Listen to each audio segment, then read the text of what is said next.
You know what's strange about wealthy people? They rarely notice the trap until it closes. We only want important people at our wedding, Vic, not your immigrant friends. With just 11 words, my daughter's fiancé sealed his own fate. Austin Palmer, an investment banker, son of old Westchester money, Yale graduate, stood in my modest living room on Thursday night and dismissed 3 decades of my sweat and sacrifice. I didn't argue, didn't raise my voice. I only nodded with that calm smile my crews know too well, the one that means someone is about to learn an expensive lesson. Austin believed he was speaking to some fortunate contractor. He had no idea the immigrant he dismissed controlled the very connections that would determine the success or collapse of his $100,000 wedding. Within 24 hours, his wedding would vanish, his reputation collapse, and 150 guests would see who the truly important people were. Subscribe to learn how I turned a $100 million empire into dust and destroyed his American dream in one night. But first, let me show you how it unfolded. The disrespect didn't begin on Thursday.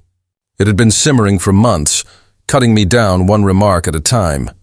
It started back in March when Austin reviewed my guest list, 27 names, my construction crew, the men who helped me build Sterling Construction from nothing. Tony Ricci, who taught me American building codes when my English was broken. Mike Sullivan, who vouched for me when no bank trusted an immigrant. These men weren't just employees. They were brothers. Dad, maybe we should reconsider some of these invitations, Elena said softly, with Austin's arm around her. The Palmer family has certain expectations. Austin nodded, adding, "It's nothing personal, Vic, but weddings reflect the families involved. We need to think about optics." That word, optics, haunted me for weeks. By April, my list had been trimmed, the construction crew gone, my poker friends from the old neighborhood excluded, even Mrs. Rodriguez, who raised Elena while I worked 18-hour shifts, too casual for a Palmer wedding. "We're keeping it intimate," Austin explained at my kitchen table, reviewing seating charts. "Just family and people who matter in our circles." I watched Elena's face. My pride and joy, the first Sterling to graduate college, shifted uncomfortably, but stayed silent.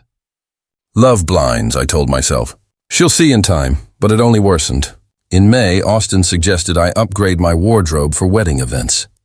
He handed me his family tailor's card. "Nothing offensive, Vic, but you'll be meeting important people. First impressions count." Important people. There was that phrase again. The real insult came in June during the venue tour at Westchester Country Club. I'd paid the $500 deposit myself. Money earned laying bricks in 100-degree heat while Austin played lacrosse at prep school. "This is Elena's father," Austin told the wedding planner, then added dismissively, "He's in construction." His tone implied I laid sewer pipes, not luxury homes his friends lived in. But what Austin didn't know was that in 2019, Sterling Construction had renovated the entire east wing of that country club, a $2 million project. I knew every board member by name, had their personal cell numbers, had rescued them when the original contractor abandoned the job. I just smiled and shook hands. By July, the pattern was obvious. Austin was erasing my life from his wedding. My business partners, church friends, even my brother Thomas, a cardiologist for 20 years, were questioned. "Is he established in the community?" Austin asked. Apparently saving lives wasn't enough for the Palmers. The final blow came 3 weeks ago. Austin brought revised seating charts to my house. I was placed at table 12 near the kitchen doors. Elena's late mother would have been horrified. Her photo on the mantel seemed to watch as this entitled young man disrespected everything we had built. "It's just logistics, Vic," Austin muttered, avoiding my eyes. "The front tables are for immediate family and key business contacts." Key business contacts? I had built a $120 million company from nothing. Sterling Construction employed 340 people, completed 847 projects across 3 states. Shopping centers, office towers, luxury hotels. Our logo was across sites from Manhattan to Albany. Yet somehow, I wasn't a key business contact. That's when I began making quiet calls, asking questions about Austin Palmer and the Palmer Investment Group. What I uncovered froze my blood and sharpened my resolve. Austin wasn't just dismissing my past. He was hiding his own dangerous secrets.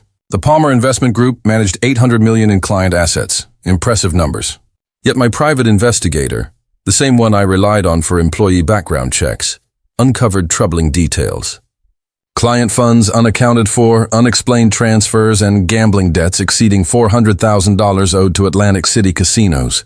Austin Palmer, the man questioning my credibility, was secretly taking money from elderly clients to support his lifestyle. The SEC had already launched an investigation 2 months earlier. Federal agents were assembling evidence.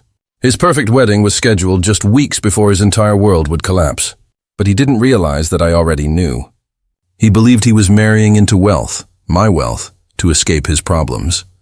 For him, the wedding was one last celebration before reality struck. That Thursday night, when he stood in my living room and dismissed my immigrant friends, something shifted. It wasn't about status anymore, it was about principle. Here was a man who had never truly earned anything, questioning the value of someone who had earned everything. He thought I was just another immigrant contractor who got lucky. What he didn't understand was that luck had nothing to do with it. For 3 decades, I had built more than structures. I had built trust, respect, and a reputation strong enough to open doors and move mountains. By Friday morning, Austin Palmer would see exactly how many mountains I could move, and how quickly his perfect wedding could disappear. Friday morning, 7:30 a.m. My phone rang as I reviewed Sterling Construction's weekly reports. Austin's name appeared on the screen. I always record business calls. 30 years in construction taught me that people often say things they later deny. Austin was about to provide me with evidence in his own words. "Vic, we need to talk," he said, with that entitled tone I had grown to resent. "I've been thinking about yesterday's conversation." "Have you?" I replied. "Now listen, you need to understand something. This wedding isn't just about Elena and me. It's about uniting 2 families. The Palmer name has carried weight in Westchester for 4 generations. I remained silent, letting him continue. "My mother is hosting a pre-wedding dinner next Thursday. It's an exclusive guest list. Community leaders, political figures, established families." "I see," I said. "The thing is, Vic, your friends from the construction site wouldn't feel comfortable in that environment. Honestly, they might make others uneasy as well." My grip tightened around the phone. "Don't take it personally. It's just the reality," he added. "Look at the Hendersons. Their daughter married a tech entrepreneur last year. Beautiful wedding, but the guest lists were kept complimentary. His Silicon Valley circle, her Greenwich Society friends, everyone stayed in their own lane. Their lane. This young man was telling me to stay in mine." "Austin," I asked, "what exactly do you think I do for a living?" A pause. "You're in construction. You've done well. Elena mentioned you own Sterling Construction." "That's great, Vic, really. My grandfather used to say America needs skilled tradesmen. You've built a strong business, but this wedding, it's a different social level, a different level of society." He was lecturing me on class divisions as if I were a child. "Tell me about this level," I said.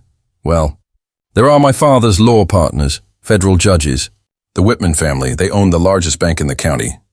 Senator Morrison will be there. These are people who move markets and influence policy. They speak the language of power." "What language is that?" I asked. "The language of real power, Vic. Old money. Established influence. I'm not trying to offend you, but there's a difference between new money and money refined over generations. Refined money, like aged wine. So my money isn't refined enough?" I asked. "It's not the money itself. It's about knowing how to use it, how to present yourself, how to navigate social waters." His voice softened, as though explaining things to a confused immigrant. "My family has been part of Westchester's establishment for over a century. We understand these people, their expectations, and that's okay. You've achieved the American dream. You came here with nothing and built success. That's admirable. But Elena is entering a different world now, a world with different rules." "The American dream," he said it like I had earned a consolation prize. "Different rules," I repeated. "Exactly. Vic, you need to understand. This marriage is Elena's chance to rise, to become part of something bigger. But that requires sacrifice. She'll need to leave certain things behind, like her father's history and the people who shaped her life." "What are you asking me to do, Austin?" I asked. I'm asking you to think about what's best for Elena. Maybe you could host a separate gathering for your friends. Something casual, a barbecue perhaps, after the main wedding. That way, everyone's included, but in the right setting. A barbecue for the unimportant people. And you believe this is what Elena wants? I asked. She wants to belong to her new family, to be accepted. And she will, if we manage these transitions carefully. Handle these transitions, I repeated. Vic, let me be direct. This wedding is about Elena's future, our future. The Palmer family's connections could benefit her career, her social standing, her entire path forward. But we must be strategic about associations. An association to be managed. You're right, Austin, I said. This wedding should absolutely reflect the kind of people you and Elena want to associate with. Exactly. I knew you'd understand. Oh, I understand perfectly. In fact, better than you realize. Something in my tone must have shifted, because he suddenly hesitated. Is everything okay, Vic? Everything's perfect, I said. You've made things very clear. Good, good. We had already agreed on the guest list changes, on who truly belonged at this wedding. After hanging up, I stayed in my office for 5 minutes listening to the call recording. Every word, every insult, every casual dismissal of my life, my friends, and my worth. In 23 minutes, Austin handed me not only ammunition, but also the moral justification for what I was about to do. By noon, Austin Palmer would learn the difference between inherited privilege and earned power. My decision came at 11:47 a.m. as I stared at my daughter's graduation photo on my desk. Elena, valedictorian at Forum Business School, the first sterling to wear a cap and gown. I had worked double shifts for 4 years to pay her tuition, never missing a school meeting or ceremony. She was my world. She deserved better than Austin Palmer. My phone buzzed. Elena was calling. Dad, Austin said you two had a good talk this morning. He said you understand about the wedding plans. Her voice was relieved but fragile, as if she had been holding her breath for months. We definitely understood each other. Sweetheart, good. I know this has been complicated. But Austin's family has certain traditions. And honestly, Dad, this could really help my career. His father's law firm represents major corporations. There might be opportunities. Elena, yes. But do you love him? Silence. Too long. Of course I love him, Dad. Why would you even ask? Because love doesn't ask you to hide where you came from. Another pause. When she finally spoke, her voice was smaller. I'm not hiding, Dad. I'm just trying to fit into his world. And sometimes that means making adjustments. Adjustments, just like Austin said. Honey, tell me, when he comes to our house, does he ask about the photos on the mantle? About your mother's story? About how we got here? Does he ask about our business or the people who stood by us? Does he want to know anything about the life that gave him the woman he claims to love? Silence again. Elena, a man who truly loves you doesn't erase your history. He honors it. It's not that simple, Dad. His family has expectations. And what about our family? What about our expectations? I could hear her crying softly. My chest ached. Dad, I just want this to work. I want to be accepted. Baby girl, you don't need acceptance from people who won't take you as you are. When she hung up, I sat there for 10 minutes, thinking about the man she was going to marry. A man who dismissed her father, who concealed his own crimes, who would spend a marriage teaching her to be ashamed of the strength that made her exceptional. That's when I opened my laptop and started making calls. First call, Marcus Webb, my private investigator. Marcus, I need everything on Austin Palmer and Palmer Investment Group. Financial records, client complaints, SEC filings, all of it. How soon? By 3 p.m. Vic, that's tight. Push harder. $10,000 bonus if you deliver. Second call, Westchester Country Club. Hello, Mrs. Chen. This is Vic Sterling, Sterling Construction. I need to discuss the Palmer Sterling wedding booking. Yes, short notice. Family emergency. I understand. The 12-minute call ended with apologies and a full refund of the $500 deposit. Third call, Four Seasons Westchester. Mr. Rodriguez, it's Vic Sterling. We did your kitchen renovation in 2019 under budget, ahead of schedule. I need a favor. The Four Seasons was Austin's backup venue. The $2,800 per night presidential suite he'd reserved suddenly became unavailable due to a plumbing emergency, requiring extensive work by Sterling Construction. Fourth call, Glen Island Harbor Club. This one was personal. I had built their entire marina in 2018, saving them $400,000 when another contractor tried to cut corners. Bill Patterson, the owner, owed me more than money. He owed me his reputation. Bill, it's Vic. I need the Palmer wedding canceled. Trust me on this one. By 2 p.m., Austin's perfect wedding venues were gone. But I wasn't finished. At 2:47 p.m., Marcus called back. Vic, you won't believe this. Austin Palmer is under SEC investigation, 8 months ongoing. Misappropriation of $2.3 million in client funds. Keep going. Worse. Gambling debts, $400,000 owed to 3 casinos. He's been using client money to cover losses. When does this go public? FBI raid scheduled for Monday morning. Arrest by Tuesday. Austin Palmer had 1 weekend left as a free man. 1 weekend to learn what happened when you underestimated the wrong immigrant. By 3:15 p.m., the cracks began to show. Austin's panic started with a call from his wedding planner. I know because Elena called me 20 minutes later, her voice trembling. Dad, something strange is happening. The country club canceled our booking, saying there was a family emergency. But we had contracts. That is odd, honey. And the Four Seasons just called too.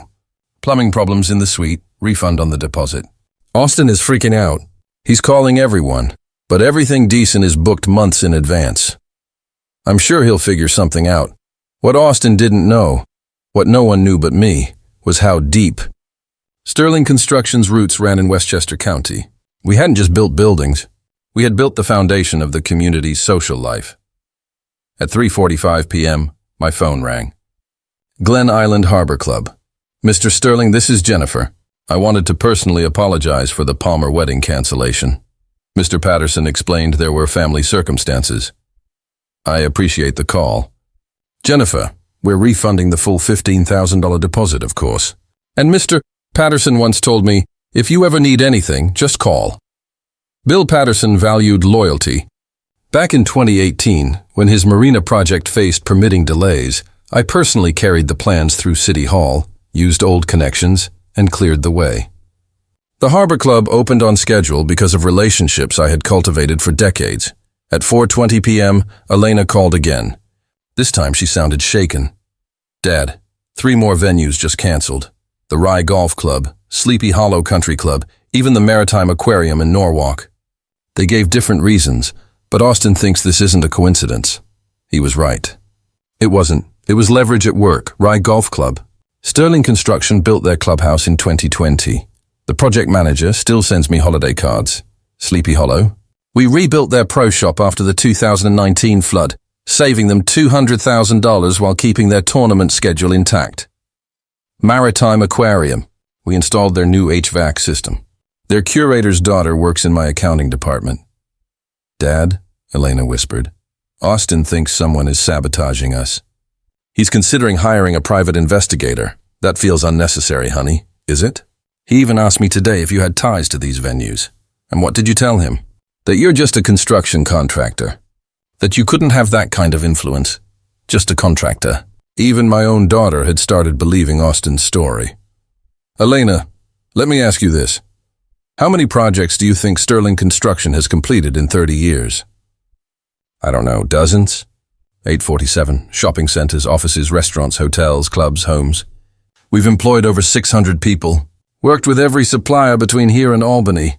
When you help someone build their dream, they remember. When you save their project, when you deliver on time and under budget, they remember.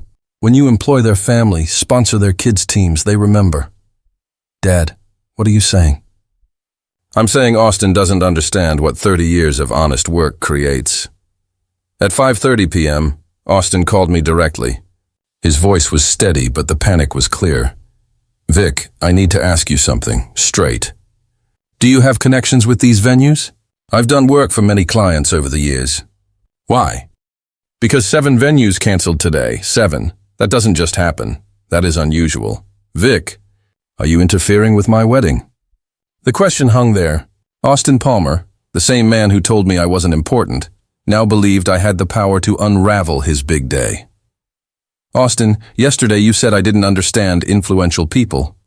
Today you think I can sway 7 high-end venues. Which is it? According to you, I'm just a lucky immigrant contractor. How could I possibly control that? Silence. Unless, I continued, you're wrong. Unless 30 years of work actually built more than luck. I could almost hear his breathing tighten. Look, if this is a misunderstanding, no misunderstanding, Austin. You've made your opinion of me very clear, and I've made mine clear too. What do you want? Finally, he asked the right question. I want you to have the wedding you truly deserve. A wedding that reflects who you really are. What does that mean? It means a man living on borrowed money while hiding crimes probably shouldn't be throwing luxury parties. Dead silence. That's right, Austin. I know about Palmer Investment Group, about the SEC investigation, about the gambling debts. I know who you really are. You can't prove anything. Monday morning, the FBI will prove enough. But don't worry about Monday. Worry about tomorrow. Because tomorrow, 150 guests will see who you really are. I hung up. Austin wanted important people at his wedding. Tomorrow he'd get them. The FBI counts as important, doesn't it? Saturday morning, 8:15 a.m., Austin showed up at my office unannounced. My secretary buzzed me. Mr. Sterling, Austin Palmer is here. He looks upset. Send him in. Austin walked in wearing a wrinkled designer suit, dark circles under his eyes, hair unkempt. This was a man who hadn't slept. We need to talk. I motioned to the chair opposite my desk. Have a seat. He refused at first, trying to project authority, but the room itself, lined with awards, framed blueprints, and photos of completed projects, undermined him. You think you're clever, don't you? I think I'm prepared. 11 venues, Vic. Every single backup option gone. You did this. Did what exactly? His hands shook. You've destroyed my wedding using your connections. Yesterday I was just a lucky contractor. Today I control every venue in Westchester? Make up your mind, he paced like a caged animal. This isn't a game. Elena is devastated. Her wedding is ruined because you couldn't stand being excluded. Sit down, Austin. Something in my voice froze him. He sat. I opened my drawer and slid out a manila folder, 47 pages of SEC documents. Austin's eyes widened at the federal letterhead. Let's talk about games. $2.3 million in client funds, 12 transactions, gambling debts in Atlantic City. Margaret Hoffman, 82 years old. You took $180,000 from her retirement savings. Robert and Susan Chen, $240,000 from their grandson's college fund. All gone. You can't prove. I slid more records across. Wire transfers, casino accounts, months of evidence. You've been lecturing me about importance while stealing from the elderly. It's not stealing. It's temporary liquidity management. Call it whatever you want. The FBI doesn't see it that way. Desperate now, he leaned forward. Vic, maybe we can make a deal. Elena doesn't deserve this. Elena deserves better than you. You don't love her, you love the money. My money. You thought marrying her would solve your problems, give you access to Sterling Construction, cover your theft before anyone noticed. His silence confirmed it. Here's what happens next. Monday, the FBI arrests you for fraud, embezzlement, and securities violations. Your assets freeze. Your name becomes tied to financial crime. And Elena, she'll see that she avoided a disaster. She'll have the chance to find someone worthy of her. Austin stood slowly. This isn't over. You're right. It's only beginning. In a few hours, 150 guests will arrive at your wedding and discover who you really are. You bastard. No, Austin. I'm an immigrant who built success through honest work. You're a trust fund criminal who destroyed lives for gambling money. Tell me, who's really the bastard here? Saturday, 10:30 a.m.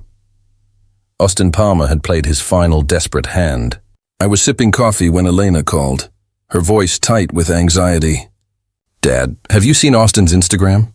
I opened my laptop. Just 30 minutes earlier, Austin had posted a video. The setup was polished. Professional lighting, composed expression, filmed in what appeared to be his family's study.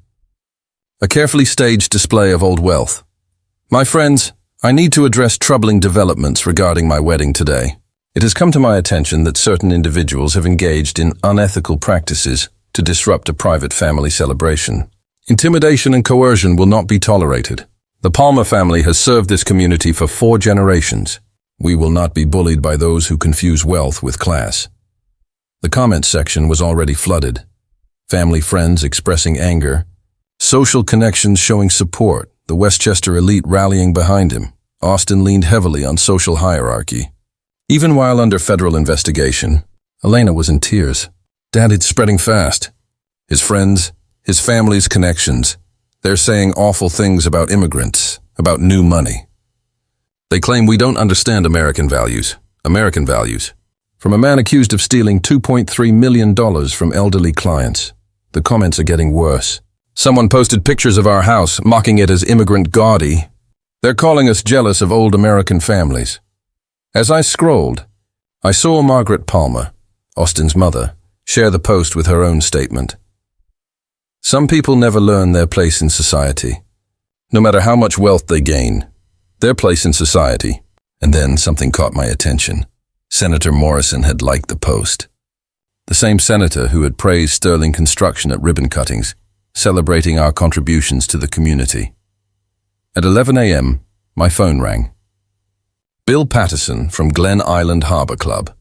Vic, there's online chatter questioning your character and your business practices. Some of my board members are uneasy. You know I respect you, but Austin has powerful connections. Judges, senators, families with deep influence. If this escalates, it's already escalated, Bill. The real question is whether you stand by what I've built or by what Austin inherited. He hesitated. What aren't you telling me, Vic? I answered plainly. On Monday, the FBI will arrest Austin Palmer. Wire fraud, embezzlement, securities violations. He's stolen over $2 million from elderly clients to cover gambling debts. Silence. Then, Jesus, Vic, are you certain? I have the investigation files. 47 pages of banking records, transfers, client complaints. Austin Palmer is a criminal hiding behind his family name, trying to destroy my reputation to protect himself. At 11:45 a.m., I released my own statement on social media. Not a video, just text. To the Westchester community, tomorrow, federal agents will arrest Austin Palmer for embezzling $2.3 million from elderly clients. Before you debate immigrant values versus American values, ask yourself which values include stealing from grandparents to pay gambling debts. I attached one bank record, a $180,000 transfer from Margaret Hoffman's retirement account to Austin's personal casino expenses. The reaction was swift. Margaret Palmer dismissed my post as fake news and demanded I retract the accusations. Senator Morrison quietly removed his like from Austin's video. 3 venue board members reaffirmed their business ties with me. But the turning point came at noon when Robert Chen, an elderly client whose grandson's college fund Austin had stolen, shared my post with his own words. This man destroyed my family's future for poker chips. I spent 73 years building a restaurant business, saving for education. Austin Palmer stole my grandson's Harvard dreams for blackjack. Soon after, Susan Hoffman wrote, my husband died believing our retirement was secure. Austin Palmer gambled away our life savings while I ate canned food to cover medical bills. Within 2 hours, 12 more victims came forward. Elderly immigrants, working families, retirees, each robbed by the man lecturing others about values. The comments shifted. Austin's supporters went quiet. The story flipped from immigrant overreach to criminal exposed. By 2 p.m., Austin posted again. His calm facade was gone. These accusations are false. My lawyers will handle this defamation. My family's reputation will not be destroyed by jealous competitors. The video cut off mid-sentence. At 2:03 p.m., 3 black SUVs pulled into the Palmer driveway. FBI agents stepped out, arriving 18 hours ahead of schedule after someone tipped them off that Austin might flee. That someone may have been a concerned citizen who provided proof of ongoing crimes. Perhaps an immigrant contractor who understood the difference between inherited privilege and earned justice. By 2:30 p.m., while agents searched the Palmer estate, I was having the most important conversation of my life. Elena sat in my kitchen, the same kitchen where Austin had mocked my immigrant friends 2 days earlier. Her wedding dress hung upstairs, never to be worn. Her dreams shattered, but her eyes clear. Dad, I need to know everything. I laid out the documents across the table, bank records, SEC filings, client testimonies, gambling receipts. 2 years of Austin's crimes, all in black and white. Margaret Hoffman, 82 years old. Austin convinced her to move her retirement account to Palmer Investments for better returns. Then he stole $180,000 to cover casino losses. Elena's hands shook as she read. She trusted him. They all trusted him. Robert and Susan Chen, the Williams family. 12 households destroyed so Austin could chase his addiction. How long have you known? She asked. I suspected Thursday night. He was too eager to marry into money, too desperate to reach Sterling Construction's assets. So I asked Marcus Webb to investigate. Her eyes widened. Uncle Marcus? Your old army friend who became a private investigator? The same unimportant immigrant friend Austin didn't want at the wedding? The irony was sharp. The man Austin had dismissed as beneath him had uncovered the evidence that would ruin him. Marcus found the SEC file Friday morning. Gambling debts. Stolen funds. A trail of fraud. Austin wasn't marrying for love. He was marrying for money. Elena sat in silence, processing the betrayal. Not just of his clients, but of her. He never loved me, did he? I hesitated. Honey, be honest, Dad. He saw dollar signs, didn't he? He thought Sterling Construction would solve his problems. I nodded. The truth mattered more than comfort. 3 weeks ago, Austin asked me if he could make you a partner in Palmer Investment Group after the wedding, saying it would unite our family's business interests. I found it romantic, but he was planning to use our money to repay what he'd stolen. Elena stood and walked to the window. Outside, news vans were gathering. Word of the FBI raid was spreading. The wedding guests, she said quietly, 150 people. Austin's family, his business partners, our friends. They're all going to know. Would you rather they didn't know what kind of man you almost married? No, you're right, she said and turned back to me. Dad, I owe you an apology. Elena, no. Let me say this. For months I let Austin make me ashamed of our life, of you, of where we came from. I watched him dismiss your friends, your achievements, your value, and I said nothing. You were in love. I was a coward. I wanted to belong in his world so badly I forgot where I truly belonged. Who raised me, who sacrificed for me, who built everything I have. She picked up a client testimony, Mary Rodriguez, 74, whose home health care fund had been emptied to pay for Austin's Atlantic City weekend. This woman lost her house, Dad, because the man I was going to marry stole her savings while I was picking out flowers and trying to impress his mother. That's not your fault, I said. Is it? I knew Austin gambled. I knew he had debts. When bills started arriving at my apartment, when he asked about your business and our assets, I ignored the warning signs because I wanted the fairy tale. The kitchen phone rang. Margaret Palmer. I let it go to voicemail. Dad, there's more. Last month, Austin asked me to co-sign a loan application. Said it was for business expansion. I almost did it. Almost? I reminded her she'd come to me and asked about investing in Austin's company. I'd told her to wait until after the wedding to make financial commitments. Elena had been excited about combining business interests. I'd stalled and told her to focus on the wedding because something about Austin's eagerness bothered me. If I'd signed that loan, Elena, you'd be legally responsible for his debts. You would have been his exit strategy. She sat back down, grasping the full scope of his manipulation. He hadn't only stolen from his client's parents. He planned to steal from us too. The good news, he failed. And Monday morning, justice will catch up with him. Elena looked at the evidence spread across the kitchen table. 12 families ruined, millions stolen, lives upended.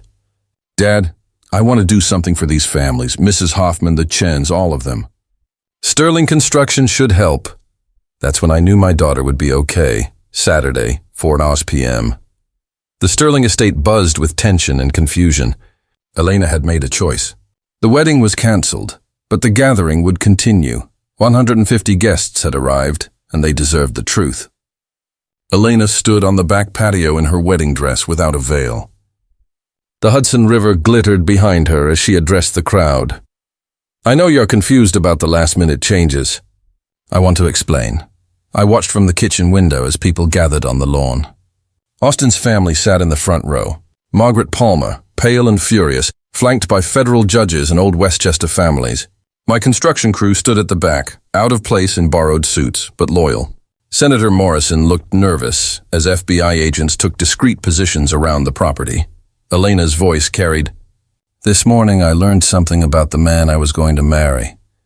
something that changed everything. A black Mercedes pulled up. Austin, released on emergency bail, stepped out with his lawyer. He looked haggard.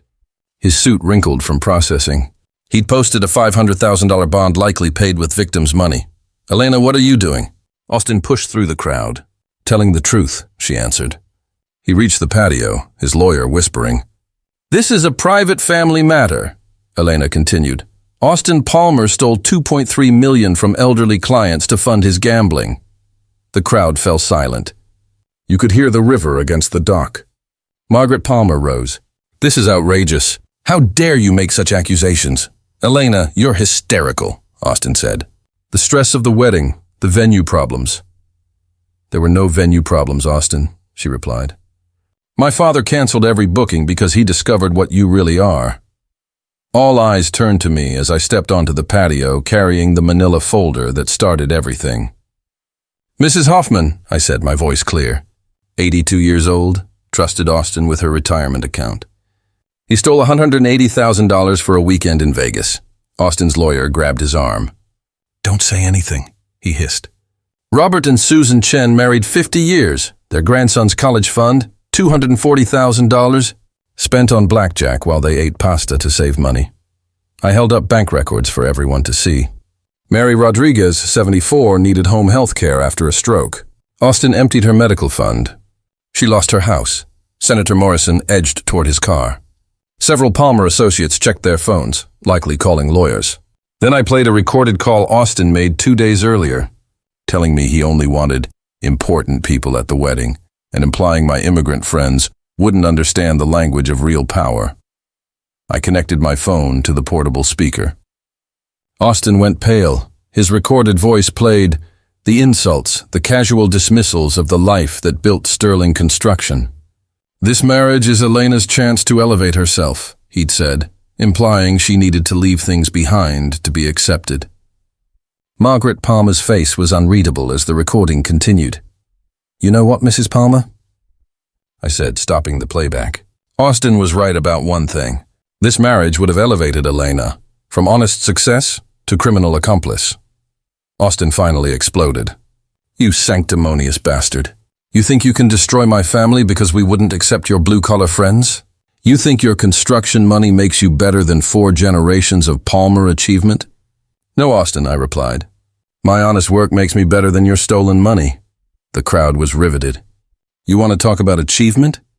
Sterling Construction has employed over 600 people in 30 years, completed 847 projects, paid millions in local taxes, created jobs and built communities. We earned every dollar through labor and skill. Palmer Investment Group stole retirement funds to pay gambling debts. Which achievement are we celebrating? Austin lunged. His lawyer barely restrained him. "I'll destroy you. My family has connections you can't imagine." I pointed to the nearly empty section where his business associates had sat. Senator Morrison left 20 minutes earlier. Judge Whitman sat in his car making calls. Old money friends didn't want to be photographed with a federal defendant. Elena stepped between us. "Austin, it's over. The FBI has your bank records, your client files, witness statements from 12 families. You're going to prison. Elena, please." "We can work through this," he pleaded. Your lawyer says keep quiet because anything you say can be used against you in federal court," I answered.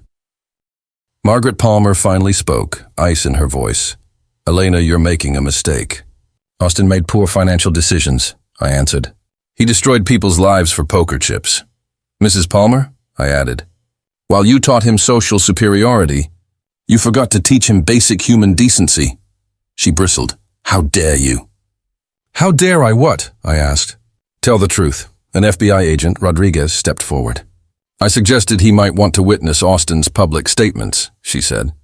"Mr. Palmer, you're in violation of your bail conditions by approaching witnesses. You need to come with us. This is harassment." "I have rights," Austin protested. "You have the right to remain silent, which you probably should have used 10 minutes ago," the agent replied. They led Austin away in handcuffs for the second time that day. Elena addressed the remaining guests. "To Austin's family and friends, I'm sorry you found out this way that the man you trusted was a criminal. To my father's friends, thank you for showing me what loyalty and integrity are. To the families Austin destroyed, Sterling Construction will contact you this week about victim assistance. The Palmer section was almost empty. Old Westchester money evaporated when the truth came out. My construction crew and our immigrant friends surrounded Elena with support. Margaret Palmer stood alone by her Mercedes. 4 generations of refinement could not shield her from her son's crimes. As she reached her car, I called after her. Mrs. Palmer, you were right about one thing. Some people never understood their place in society. Your son never realized his role should have been that of an honest man, not a criminal who exploited the elderly. She left without another word. An hour later, Elena found me by the river as the last guests were leaving. Dad, do you think I made the right decision? She asked. I looked at my daughter, strong, confident, and finally free from Austin Palmer's influence. Honey, you made the only decision that allows you to face yourself in the mirror. The Palmers won't forgive this public humiliation, but they'll be too busy with federal prosecutors to bother us. For the first time in days, she smiled. So what happens now? Now we go back to being a family that earns respect, not one that demands it. By Monday morning at 8:47 a.m., Austin Palmer's arrest made the front page of the Westchester Journal-News. Investment manager charged in $2.3 million elderly fraud scheme. The photo showed Austin in handcuffs, his Yale ring visible as agents escorted him from court. I was drinking coffee when Elena called from her Manhattan apartment. Dad, did you see the coverage? Hard to miss. Channel 12 wants an interview. They're calling it immigrant success versus old money crime. I told them no comment. Good choice. Let the evidence speak. At 10 a.m., Margaret Palmer called my office. Mr. Sterling, I'd like to discuss a settlement for this misunderstanding. There is no misunderstanding, Mrs. Palmer. Your son is a criminal. Our family has served this community for over a century. Surely we can reach an agreement to protect our reputations. Your reputation was destroyed by your son's actions, not mine. She hung up. By noon, prosecutors revealed the full scope of Austin's crimes, 17 victims, $2.7 million stolen, and a recommended sentence of 8 to 12 years. That evening, Elena arrived with Chinese takeout from our old neighborhood restaurant. The one Austin said wasn't good enough for Palmer family. Dinners, she said with a faint smile. We ate at the same kitchen table where all this had begun. Dad, I've been thinking about what you said, earning respect versus demanding it. I quit my marketing job today. I want to join Sterling Construction. I nearly choked.